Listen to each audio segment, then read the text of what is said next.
Hello, everybody. This is Stephanie Rittermott, and I'm the president of Courageous Living. And I have a really special guest with me today, Joe Van Hackey. He is the president of his company called InspireMeMrV.com, where he is the chief of inspiration. And what he's going to share with us today is using his background in improvisation and giving us the tools that we can take those same things that he's done all his life and apply them to our work and our profession, our personal life and our professional life. Joe, welcome. I'm so excited to talk about this topic. Stephanie, I am too. As we get going, you'll just see that I just love talking improv, and I'm very honored and excited to be here. Thank you for having me. Looking Oh, forward to our talk today. I had moved down to, I'm in Des Moines, Iowa now, but I moved down to Kansas City. Was living with my best friend, and we were having a grill out. And his cousin, who also lived in town, she was over, and some other friends of ours. And I was just being myself. And his cousin turned to me and said, "Joe, I think you should try out for comedy sports. I think you'd be really good at it."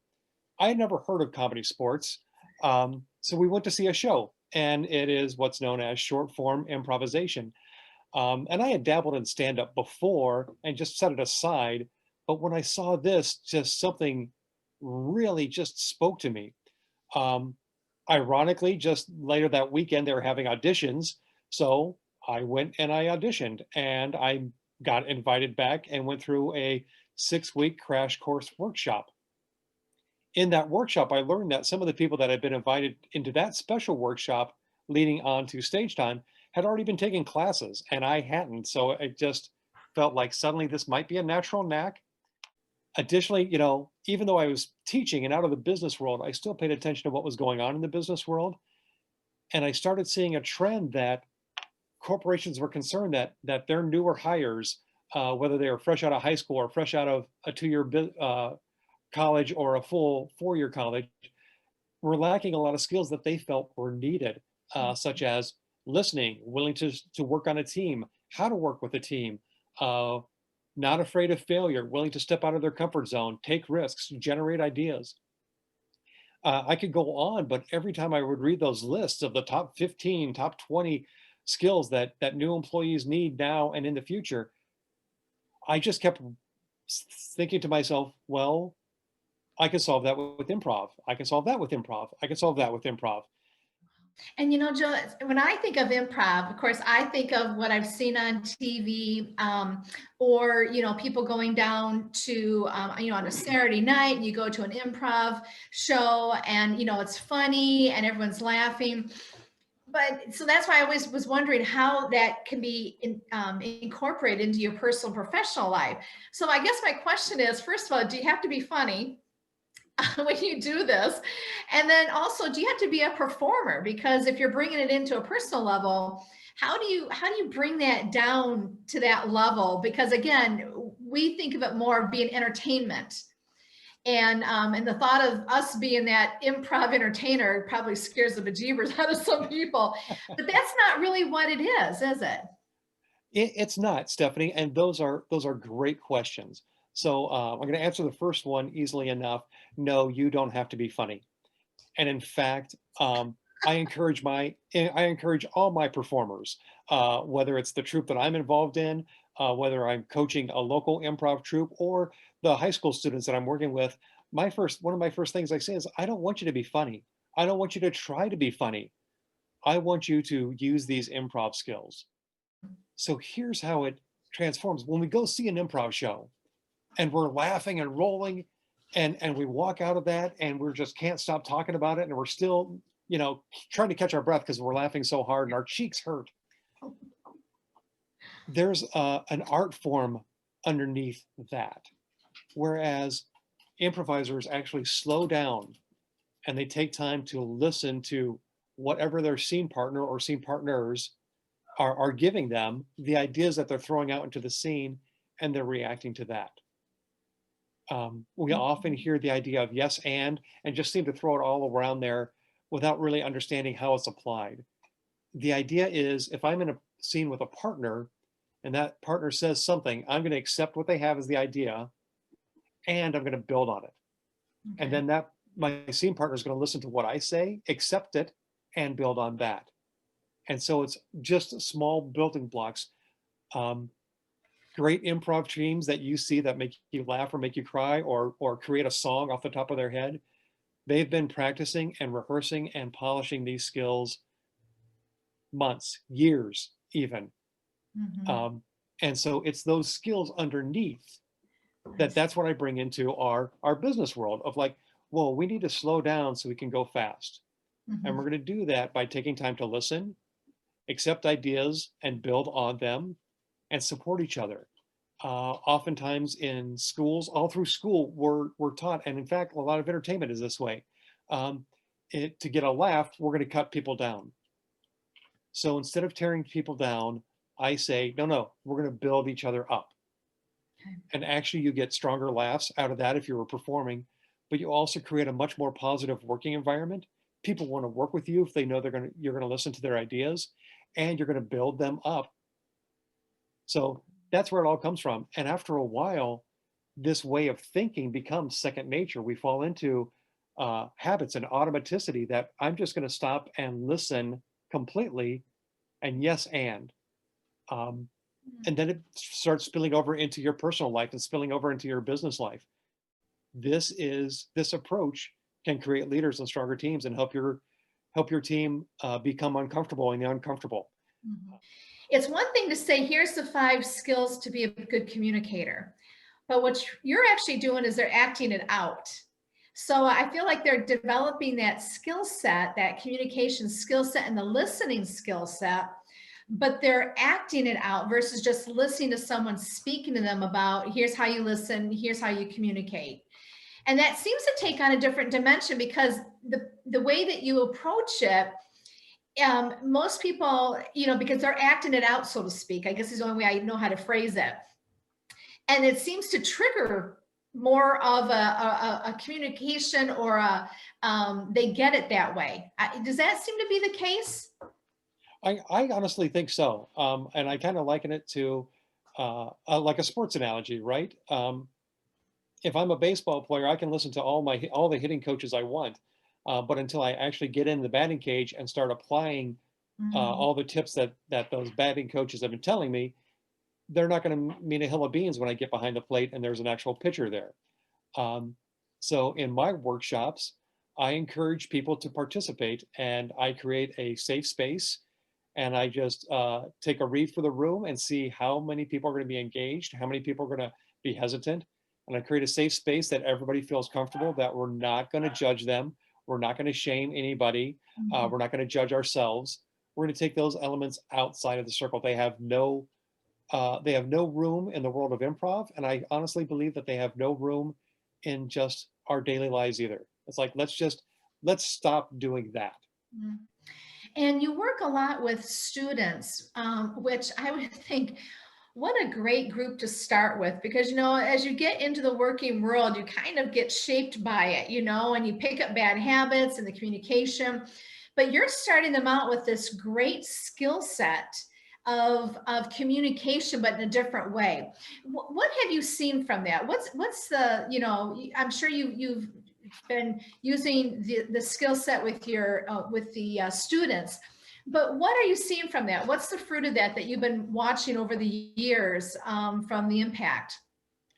I've seen a lot of self-confidence, a lot of willingness to try something that they didn't think they'd ever want to do. Mhm. Um, I'm thinking one student, I met her as a freshman, and she was just hanging out with some of the improvisers, and I talked her into trying out for improv. Um, 3 years later, she graduated and was so grateful. She went on to college and was extremely successful and became the student body president Wow. and was doing some open mic poetry slams Wow. and just has been very, very successful. Another student of mine, she just feels that she wouldn't have been able to. There were times in high school that she didn't feel that she would be successful. Um, And she said it to me this way. She's like, you know what? When you get up on stage and make up a song in front of anybody, in front of a whole student body, to all of my friends and my parents and my friends' parents, and I Mhm. don't even know what I'm going to say. If you can do that, you can kind of do anything. Yeah. So it's just been nice to see them be willing to put themselves out there, willing to maybe try something that they wouldn't have tried. And that's really kind of what I ask sometimes. I'm like, you know what? It's better to go try it and realize, no, I don't like that, than to never try it at all. Give yourself that experience. Give yourself that experience of finding something, oh, that's really not for me. Because maybe one day you'll go out and try something and go in thinking this is not for me and walk away going, oh man, this is exciting. This is exciting. Let me do more. And I would think for anyone, when you are learning improv through the different techniques that you use, it's really getting you out of your comfort zone. And I feel like once you're out of your comfort zone, hey, you can almost do anything because you face that fear, you've leaned into that fear of public speaking or whatever it is. And so it seems like it draws you and challenges you to get out of your comfort zone. Does that sound like what improv does in some ways? Easily, easily. And what's great about working with high school students and college students is they have no trouble jumping out of their comfort zone. And in fact, at times they almost relish it. Wow. As we grow older, I don't know what happens, but as we get into the workforce and grow older, that's an even scarier component because suddenly we're like being open and honest and putting ourselves out there in a world that's completely new. Yeah. And I get that some people don't want to step out of their comfort zone, and I respect that.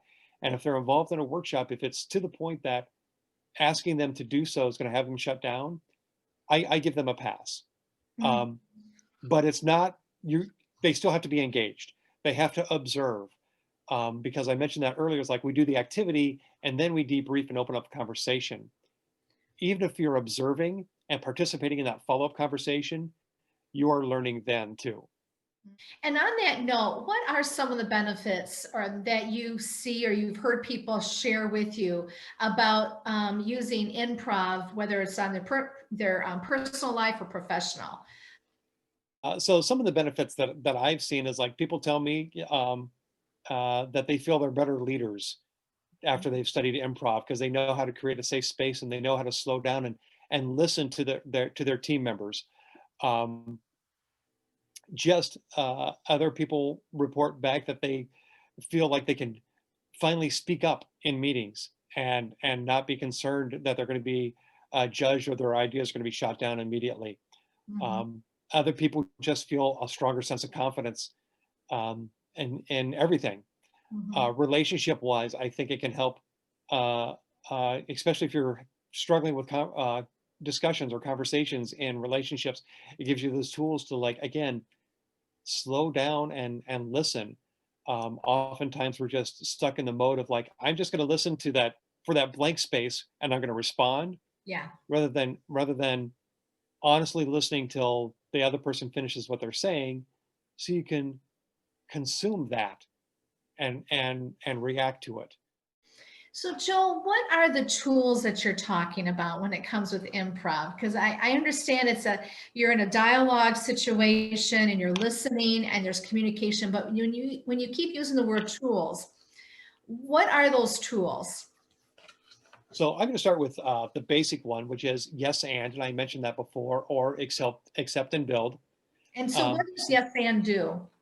okay, so it says to me that if we're in a situation, and I'm going to kind of take it back into an improv world just for the moment, Mhm, and we have a suggestion of pizza, let's say, I don't know, that's what just came to me, mhm. um, and my scene partner says, well, here's the pizza you ordered.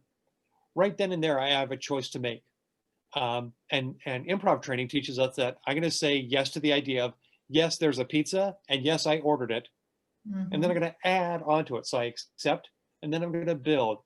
Oh, here's the pizza you ordered, and I start with actually saying verbalizing yes and then we get to the point where it's just internal. But here's the pizza you ordered. Yes, I ordered a pizza, and I'm excited about the anchovies. Yes, you're excited about the anchovies, and they messed up your order. Okay, so now that's two characters going back and forth. We're three lines in. We understand a relationship because everything is about relationships. Mhm. Even a person you just meet, we can work with improv tools and different activities. We can make a connection and just just moments. Wow. And making that connection is where we start building relationships, and relationships are what drives the world. Mm, Um, Taking risks, having confidence in yourself to step outside your comfort zone and take a big risk, um, and putting that fear of failure aside. I really believe that through failure is where we learn, and mm, also through failure is where we succeed. And I mm, often tell my workshops, I'm like, if you're not failing, you're not learning. mhm. Um, and the other one, which is so important, is turn that judgment off. Turn that judgment of other people's ideas, that holds no place, right? So back to my example, uh, here's the pizza you ordered, and if my judgment says this is dumb, I didn't order a pizza, the scene's not going to go anywhere and it's going to shut down. Mhm, But it works twofold, right? I have to withhold my judgment of others and their ideas, but I also have to withhold judgment of my own ideas. And I mhm. think that's even a bigger issue that we have. We're so concerned that my idea is not going to be accepted that I'm going to judge it already and say no. And so it's really important to listen and stay in the moment. Oh, that's another good thing. Improv teaches us to stay in the moment.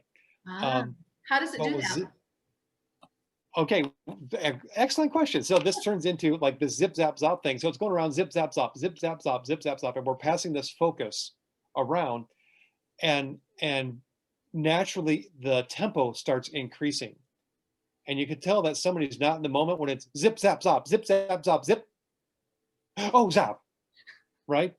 So, and oftentimes that will happen, and I'll immediately, that person will follow up with like, oh, I'm so sorry, I messed up. No big deal, right? Nobody's hurt. Um, the world's not ending. And so that's another thing that we do. I have activities for, of like, let's accept failure and let's own it. You have a lot of people that are interviewing. Maybe they've been let out of work, let go, and now they have to get back into doing their resume and brushing up on their interview skills. I know I've read where you say improv helps with interviewing. Can you just share a little bit for anyone that's listening that says, yeah, I have an interview coming up, or I'm a little nervous about it? How can they take some of these tools and incorporate that?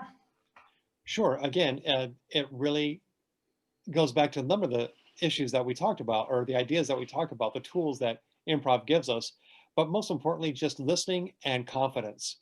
Um, and I think, because I know personally, when I go into interviews, that little judge voice in my brain is just going off crazy. Yeah. And so I have to like breathe and tell that voice, look, you have no value here at all. Um, and I can't speak for everybody, but I know that I struggle often, and still do with imposterism. And so I just need to, like, I tell myself, even when I'm getting ready to go into a workshop, I'll park the car, I'll take a cup breath, and I'll let that imposter speak for a few moments in my mind. Then I'll remind myself, like, look, you've got over 20 years of studying improv. You've got over 20 years of performing and coaching improv. Everything that you've done has brought you to this point.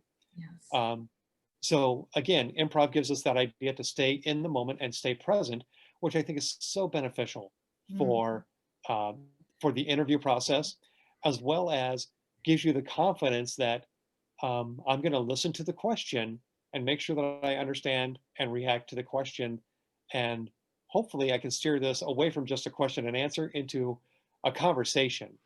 And my experience has been of like, when I've done the best in interviews, or when I've sat on interview panels, is when that interviewee can get to the point of like, we're just having a friendly conversation. I do have a couple of questions that I have to ask because they're written down on the paper in front of me that my people are telling me I have to ask. But this conversation is much more valuable than, um, how do M&Ms get their candy coated color, or whatever the question is, right? Can we do a quick improv? We sure can. Okay, so our first one is called sound ball. Okay. And I'm gonna pass through the camera a ball to you, and it's gonna have a sound associated with it, and you're gonna catch it, and you're gonna repeat that sound, and then you're gonna throw it to me, and you're gonna create a new sound, and we'll just go back and forth for a little while. Okay. Okay? So, wah, Wow. chi chi chi chi chi chi chi, roo, I can't roll my R's. Um, Kapow! kapow. Wham. Well, that's a word. Wow! Good, and we're going to stop there. So now just like going to debrief, because you said that's a word. Yeah. Why is that? I felt like I broke the rule. It was like we're using a sound and I used a word. So I went outside of what you were wanting us to do. Okay. But I don't feel So, bad, but no, good. But no, I mean, that opens up conversation, right? Because my next Yeah. follow-up question would be like, so you broke the rule. Yeah, that's interesting because as you asked that, my next thought is I stopped the flow. Ah, What was there's happening. that too, right? Yeah, Yeah. exactly. So and we could go on and dig deeper into this, but I could like ask follow-up questions like, so were you in trouble when you broke the rule? You know, and this is a great example of like, especially when I'm working with high school students, or sometimes I get pulled into middle schools and work with them. It's like, it's like, so are you in trouble because you broke the rule? And and I'll ask, do I seem upset? Is anybody else upset? And get that idea of like, you know what? Sometimes it's okay. Obviously, schools have rules, and we do have rules for specific reasons to keep people safe and to keep ourselves safe. But sometimes it's that breaking of the rule where we find it's almost, it's another way of looking at stepping outside the comfort zone, Yeah. breaking the rule. Sometimes we need to do that to let magic happen. So great. Thank you, Stephanie. Yeah. Can we do one more? We certainly can. So this one is kind of a word association one, Okay. and we're going to create a fortune cookie Okay. right now, if you will. And it's going to start off with, so we're going to say just one word at a time. So really, you're just kind of listening for the word that I say and responding to that. And these are going to start off with the same four words of "it is said." Okay. So for an example, it might read, "It is said that a bird in the hand is worth two in the bush." Okay. So then we just go one word at a time, starting with "it is said," and I'll start. And then after that, we're just going to kind of listen for what might be the bigger picture, but also we want to make sure that we're listening to each other and putting a somewhat logical word after that.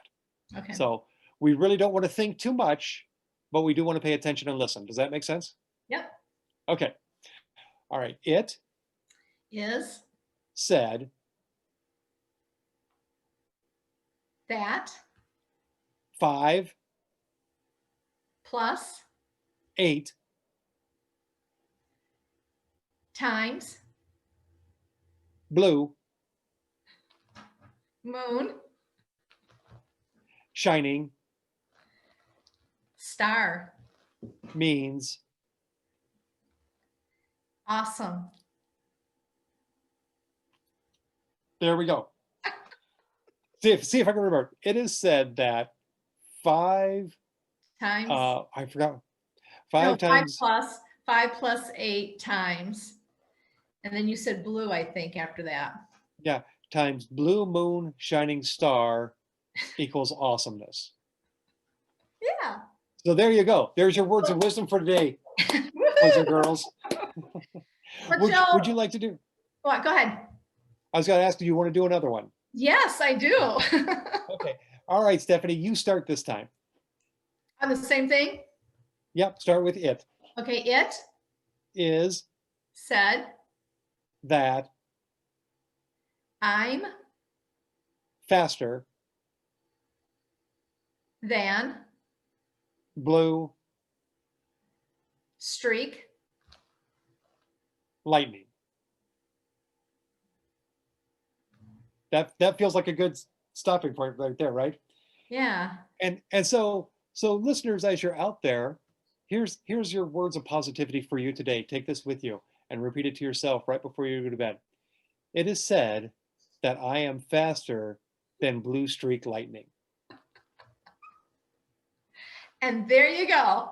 And there you go. Oh, Joe, thank you so much.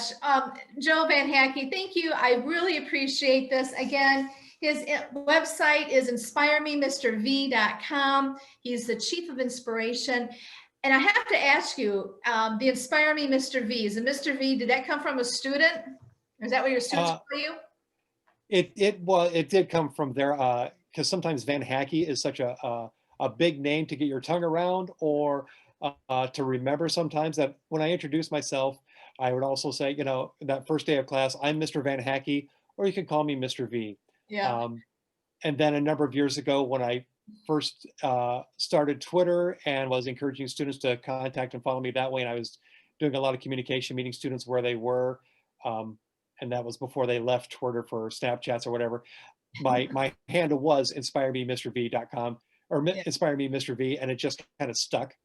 And so I just kind of like, I'm just going to call my company that and go from there. So Well, it's great. And again, just want to encourage everyone to check out his website. A lot of information there and a lot of 2 to 3 minute videos on actual applied improv that you're seeing with different groups. So Joe, thank you again. I appreciate it so much. And I wish you all the best.